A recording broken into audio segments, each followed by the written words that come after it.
Hey guys, welcome to my channel. I am Girly. I'm a full-time mom, math educator, entrepreneur, writer, and now I'm a vlogger. So kung magsusubscribe kayo sa channel ko, mag-expect kayo ng videos about parenting style, practical tips, life hacks, math tutorial, and our daily adventure as a family. So mag-subscribe na kayo ngayon na upang ma-update kayo sa mga videos na i-upload ko araw-araw.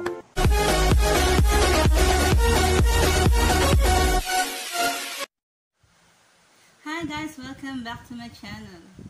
So for today's video ay nagkakaroon ako ng Bikol language tutorial kasi nasa Bikol ngayon yung mga anak ko at wala silang alam sa Bikol language.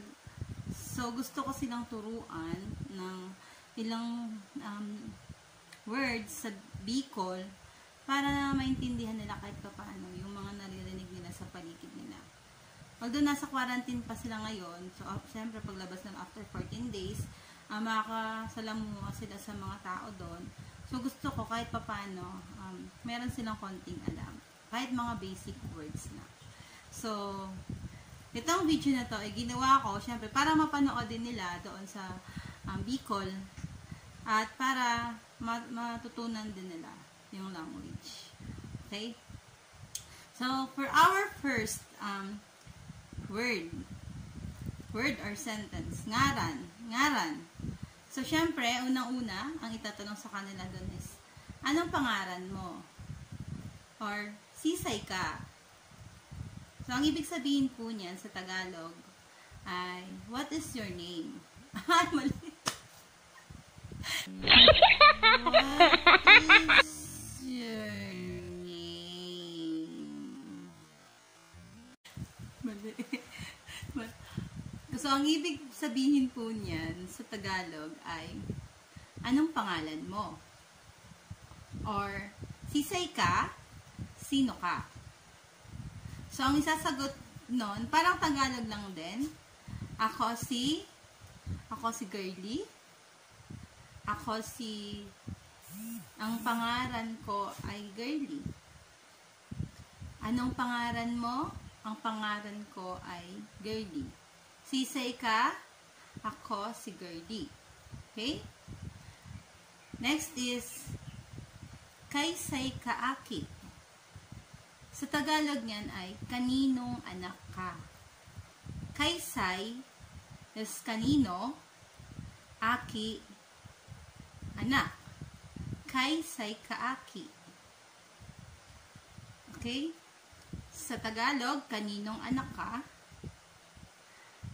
Aki ako ni Carmen. Or, anak ako ni Carmen. Next is, pirang taon ka na?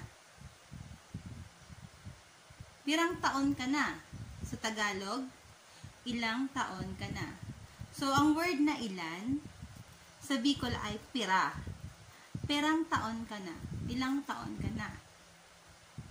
So, ang Bicol words ng mga numbers ay hango sa Spanish. Halimbawa, ako ay 35 or sa anak ko 16. So, yan yung numbers na ginagamit sa Bicol.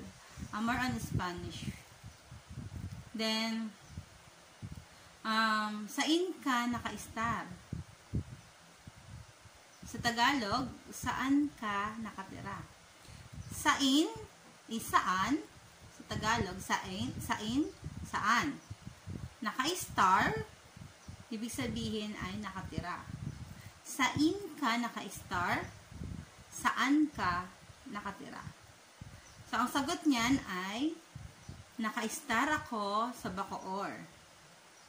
Or, nakatira ako sa Bacoor. So, yan lang po muna ang ituturo ko. Watch out for my next Bicol language tutorial.